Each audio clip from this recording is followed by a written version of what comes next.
آپ دیکھ رہے ہیں گمٹی چرچ ٹی وی۔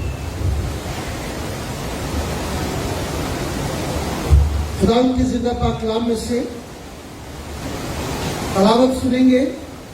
نئے عہد نامے میں مقدس مرکز کی معرفت لکھا گیا انجیلی بیان، اس کا 3 باب اور اس کی پہلی آیت مقدسہ سے 6 آیت مقدسہ تک۔ تلاوت آپ کے سامنے اسکرین پر آ چکی ہے، آپ پڑھ سکتے ہیں۔ مقدس مرکز کی معرفت لکھا گیا انجیلی بیان، اس کا 3 باب اور اس کی پہلی آیت مقدسہ سے 6 آیت مقدسہ تک۔ کلام اقدس میں یہ لکھا ہے، اور وہ عبادت خانے میں پھر داخل ہوا، اور وہاں ایک آدمی تھا جس کا ہاتھ سوکھا ہوا تھا، اور وہ اس کی طاق میں رہے کہ اگر وہ اسے سبت کے دن اچھا کرے تو اس پر الزام لگائیں۔ اس نے اس آدمی سے جس کا ہاتھ سوکھا ہوا تھا کہا، بیچ میں کھڑا ہو، اور ان سے کہا، سبت کے دن نیکی کرنا روا ہے یا بدی کرنا، جان بچانا یا قتل کرنا؟ وہ چپ رہ گئے۔ اس نے ان کی سخت دلی کے سبب سے غمگین ہو کر اور چاروں طرف ان پر غصے سے نظر کر کے اس آدمی سے کہا، اپنا ہاتھ بڑھا۔ اس نے بڑھا دیا اور اس کا ہاتھ درست ہو گیا۔ پھر فریسی فی الفور باہر جا کر ہیرودیوں کے ساتھ اس کے برخلاف مشورہ کرنے لگے کہ اسے کس طرح ہلاک کریں۔ خداوند کا شکر ہو اس کے کلام کے لیے، آمین۔ ہاللیلویا۔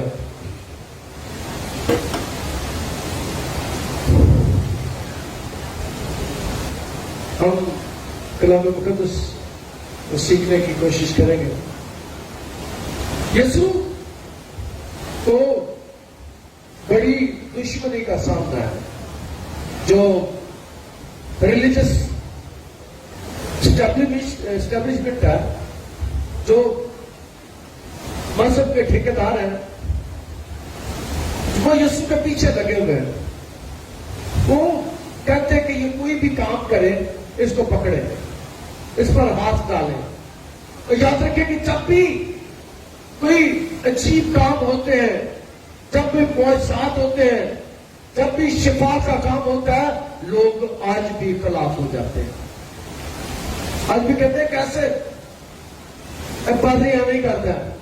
یسوع کو بھی مخالفت کا سامنا تھا، لیکن آج کے کلام سے پہلی بات یہ سیکھتے ہیں کہ یسوع ایسی ہستی ہے جو عبادت خانے میں دعا کرنے جاتا ہے۔ اس کی میں پھر سے پڑھتا ہوں، کلام مقدس نے اس بات کو بیان کیا ہے، اور وہ عبادت خانے میں پھر داخل ہوا۔ اس کا مطلب ہے کہ وہ عبادت خانے میں جاتا تھا، عبادت کرنے چاہتا تھا۔ اس کی زندگی کی روٹین تھی، حالانکہ وہ ایسی ہستی ہے جس کے خدا کے ساتھ بڑے قریبی تعلق تھے۔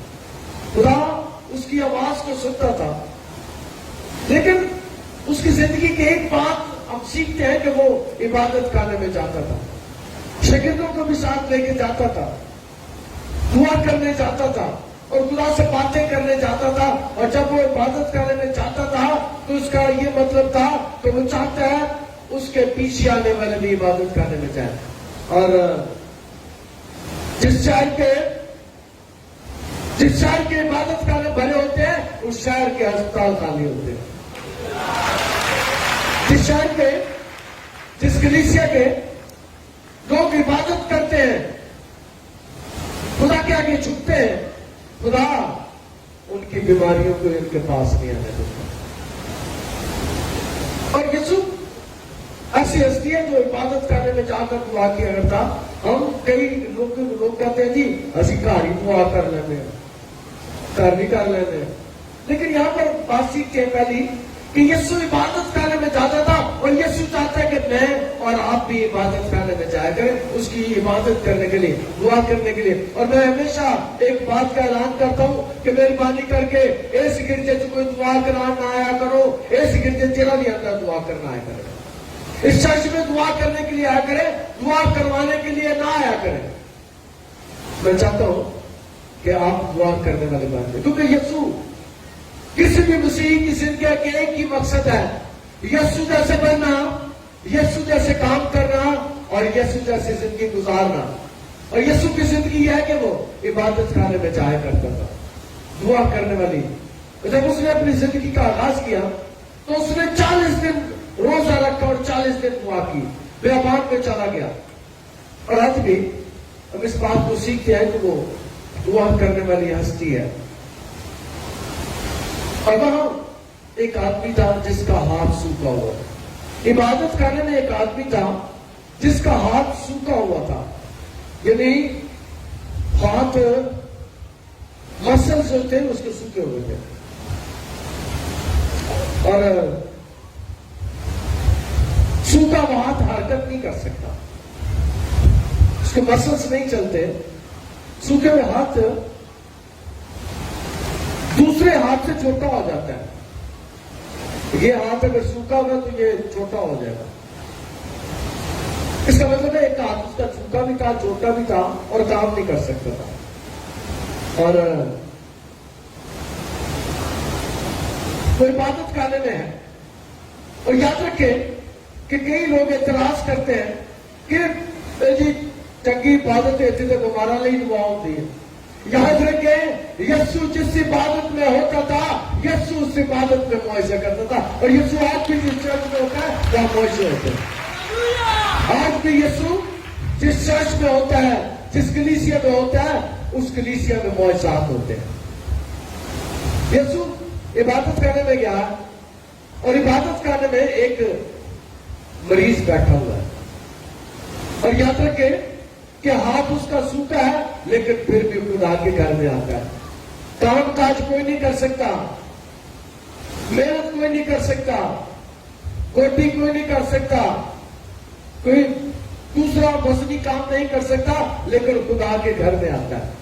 اس کی زندگی میں یہ اچھی بات ہے, وہ خدا کے گھر میں آتا ہے. اور آج کے کلام سے دوسری بات آپ کے سامنے رکھنا چاہتا ہوں, جو بھی خدا کے گھر میں ایسی حالت میں آتے ہیں, ایک دن یسوع اس کو اٹھا کھڑا کرتا ہے. ایک دن یسوع اس کو اٹھا کھڑا کرتا ہے. یہ عبادت کرنے میں عبادت کرنے کے لیے آیا, شفا لینے کے لیے نہیں آیا, یہ عبادت کرنے کے لیے آیا ہے. اور جو عبادت کرنے کے لیے آتے ہیں یسوع انہیں شفا بھی دیتا ہے. تم میری عبادت کرنا تب میں تمہیں برکت دوں گا. یہ کیا پڑھتا, سوکھے ہاتھ والا بندہ, چھوٹے ہاتھ والا بندہ, مسل کوئی نہیں ہاتھ میں, اس کے کمزور ہے ہاتھ, اور وہ عبادت کرنے میں بیٹھا ہوا ہے. اور بڑی خوبصورت بات ہے, مزدار بات ہے کہ وہ جانتے ہیں کہ یسوع عبادت کرنے میں آ گیا ہے, اور یہ جو شخص بیٹھا ہے اس کا ہاتھ سوکھا ہے. وہ جانتا ہے کہ اسے بھی کام ہونا ہے. دن کون سا؟ سبت کا. سبت والے دن شریعت یہ کہتی تھی کہ اگر کوئی کام کیا جائے اس کی سزا موت ہے. مہربانی سے خروج 31واں باب اس کی 14 آیت میں, خروج 31 باب 14 ہے, بس تم سبت کو ماننا اس لیے کہ وہ تمہارے لیے مقدس ہے. جو کوئی اس کی مرضی کرے وہ ضرور, جو کوئی اس کی بے حرمتی کرے ضرور مار ڈالا جائے. جو اس میں کچھ کام کرے وہ اپنی قوم میں سے کاٹ ڈالا جائے. یہ شریعت کہتی ہے. سبت والے دن یا اس دن جو کام شام کرتا ہے اسے اس کے خلاف موت ہے. پھر خروج 35 باب اس کی دوسری آیت میں, خروج کا 35واں باب اس کی دوسری آیت, کلام میں لکھا 6 دن کام کاج کیا جائے لیکن 7ویں دن تمہارے لیے روز مقدس, یعنی خداوند کے آرام کا سبت ہو. جو کوئی اس میں کچھ کام کرے وہ مار ڈالنا چاہے. شریعت 2 دفعہ کہتی ہے کہ جو سبت والے کام کرتا ہے اسے مار ڈالا. اب وہ دیکھ رہے ہیں کہ بندہ بیٹھا بیمار, اگر یسوع نے اسے شفا دی الزام اس پر لگا دیں گے کہ اس نے سبت والے دن کام کیا. سبت والے دن 2 قسم کے کاموں کی اجازت تھی. پہلا کام یہ تھا کہ اگر جان بچ سکتی ہے تو اسے بچایا جائے. اس کی اجازت تھی کہ جان بچ سکتی ہے تو اسے بچایا جائے, حفاظت کی جائے سبت والے دن. اور کلام مقدس اس بات کو بیان کرتا ہے کہ اس سے پہلے پرانے عہد نامے میں اس قسم کا ایک واقعہ ہوا تھا. پہلا سلاطین 13واں باب اور اس کی 4 آیت ہے. پہلا سلاطین اور اس کا 13واں باب اور 4 آیت میں ایک واقعہ ہے. یربعام نے دان میں اور بیتل میں 2 اسٹیچو بنائے, سونے کے 2 مورتیاں بنائی یربعام نے. اور وہ چاہتا تھا کہ لوگ یروشلم میں عبادت کرنے کے لیے نہ جائیں. اس نے دان میں اور بیتل میں 2 مذبح خانہ بنائے, کیونکہ کوئی یہودی عبادت بغیر قربانی کے نہیں ہوتی تھی. ہر عبادت میں قربانی کی جاتی تھی. اس لیے اس نے دان میں اور بیتل میں 2 مذبح بنائے, 2 سونے کی مورتیاں بنائی. اور وہ چاہتا کہ لوگ یروشلم کو نہ جائیں بلکہ ادھر ہی رہیں, یروشلم کو گئے تو کام خراب نہ ہو جائے. اس لیے ان کو بناتا ہے. 2 سونے کے بچڑے اس نے بنائے اور لوگوں سے ان کی عبادت کرنے کے لیے کہتا ہے. اور وہ اسی کا عبادت کر رہا تھا. اور مذبح کے پاس وہ کھڑا تھا. یربعام مذبح کے پاس کھڑا تھا. اور جب وہ مذبح کو قربانیاں کر رہے تو ایک بات اور میں بتا دوں, عام طور پر لوگ دعا کرتے ہیں, یہاں پہ آگے کہیں دعا کرتے ہیں کہ خداوند تیرے مذبح کے پاس آئے ہیں, اب خداوند کا کوئی مذبح نہیں ہے, اب کسی مذبح کے پاس آنے کی ضرورت نہیں ہے, اب اس کے فضل کے تخت کے سامنے آتے ہیں. اس کے فضل کے تخت کے سامنے آتے ہیں. مہربانی سے اب جب بھی آئے اس کے سامنے کہے خداوند تیرے فضل کے تخت کے سامنے آئے. مذبح سے مجھے بات چلتے چلے یاد آ گئی. اور وہ یربعام مذبح کے پاس کھڑا ہے قربانی کے لیے, اور ایک مرد خدا آ جاتا ہے. اور جب مرد خدا آتا ہے تو یربعام اس کی طرف یوں بازو اشارہ کرتا ہے, کون ہے؟ اور جیسے ہی یربعام اپنے بازو کو اس کی طرف اٹھاتا ہے اس کا بازو ایک دم سوکھ جاتا ہے. اس کا بازو ایک دم سوکھ جاتا ہے. یربعام کا بازو کام نہیں کرتا, بازو اکڑ جاتا ہے. اور یربعام پریشان ہو جاتا ہے. یربعام اس مرد خدا کو کہتا ہے کہ مہربانی کر دعا کر کے میرا بازو ٹھیک ہو جائے. میرا بازو تو ختم ہو گیا, سوکھ گیا, کام کرنا چھوڑ گیا. تو مہربانی کر اپنے خدا سے دعا کر تاکہ میرا بازو کام کرے. اور یربعام پھر اس کے سامنے آتا ہے اور مرد خدا اس کے سامنے آ کر دعا کرتا ہے, اس کے بازو کو کہتا ہے چل نارمل ہو جا, اور بازو اسی وقت ٹھیک ہو جاتا ہے. بازو اسی وقت ٹھیک ہو جاتا ہے یربعام کا. اور یہ پرانے عہد میں واقعہ ہے. اور یہ بیماری ایسی ہے جس کا کوئی علاج نہیں ہے, اس کا کوئی علاج نہیں کر سکتا. آج بھی پچھلے 50 سالوں میں, پچھلے 50 سالوں میں جتنی سائنس نے ترقی کی ہے اس سے پہلے نہیں کی. پچھلے 1000 سال میں سائنس نے اتنی ترقی نہیں کی. پچھلے 5000 سال میں سائنس نے اتنی ترقی نہیں کی جتنی پچھلے 50 سالوں میں ترقی کی ہے. میڈیکل سائنس نے بہت ترقی کی ہے, بڑے بڑے آپریشن ہو رہے ہیں, بڑے بڑے اعصاب کو ٹھیک کیا جا رہا ہے, لیکن آج تک سائنس والے کسی مردہ بازو کو نیا نہیں کر سکے. سائنسدان کسی چرم کے اندھے کو آنکھیں نہیں دے سکے. اس بیماری کا کوئی علاج نہیں ہے, اور جس بیماری کا کوئی علاج نہیں ہوتا اس کا علاج میرا خدا کرتا ہے. یربعام کی بیماری کا علاج خدا نے کیا, اس کے بچڑوں نے نہیں کیا.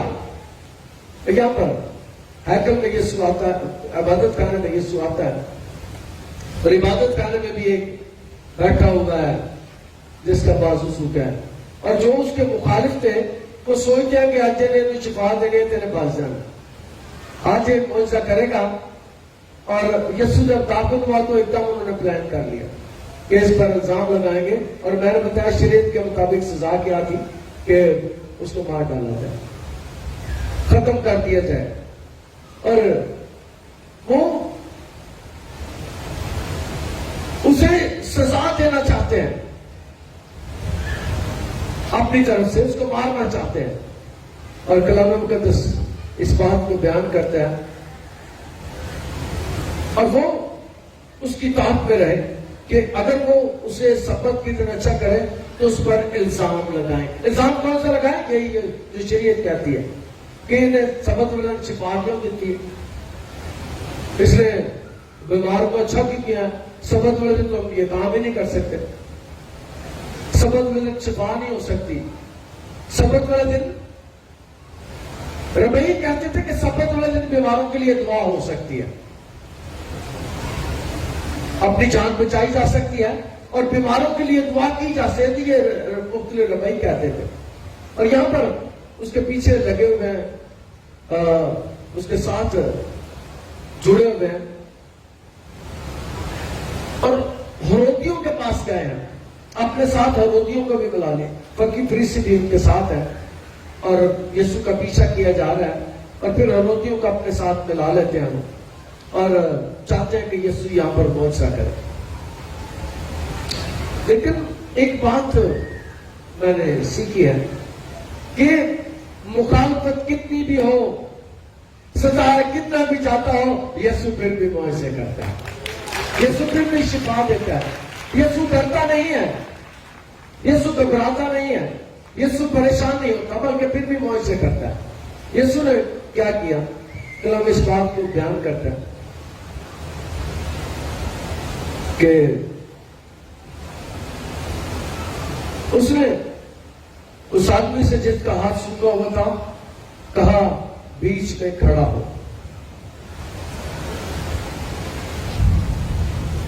اس نے اسے کہا بیچ میں کھڑا ہو، یعنی وہ اسے عبادت خانے میں، پتہ نہیں لوگ وہاں کتنے تھے، بھرا ہوا تھا. میرا ایمان ہے کہ جہاں میرا اور آپ کا یسوع ہوتا ہے وہ جگہیں بھر جاتی ہیں، وہ عبادت خانے بھر جاتے ہیں. یہ عبادت خانہ بھی بھرا ہوا ہے، لوگ بیٹھے ہوئے ہیں، لیکن یسوع سے کہتے کھڑا ہو، یسوع سے کہتے کھڑا ہو، اور وہ یسوع کے کہنے پر کھڑا ہو جاتا ہے. یاد رکھیں کہ یسوع کی بات مانتے ہیں، یسوع ان کی زندگی میں معجزے کرتا ہے. تو یسوع کی بات سنتے ہیں، یسوع ان کی زندگی میں معجزے کرتا ہے. کلام مقدس میں اس بات کا ہمیں ذکر ملتا ہے. اس نے اس آدمی سے کہا جس کا ہاتھ سوکھا ہوا تھا، بیچ میں کھڑا ہو، اور ان سے کہا سبت کے دن نیکی کرنا روا ہے یا بدی کرنا، جان بچانا یا قتل کرنا. یسوع سے سوال کرتا ہے یہ کہ نیکی کرنا روا ہے، اور میں نے بتایا کہ ربعی کہتے تھے کہ نیکی ہو سکتی ہے، جان بچائی جا سکتی ہے سبت والے دن. اور وہ یسوع ان سے سوال کرتا ہے کہ نیکی کرنا روا ہے یا بدی کرنا، یا قتل کرنا یا جان بچانا. اور یسوع اس شخص کی جان بچانا چاہتا ہے.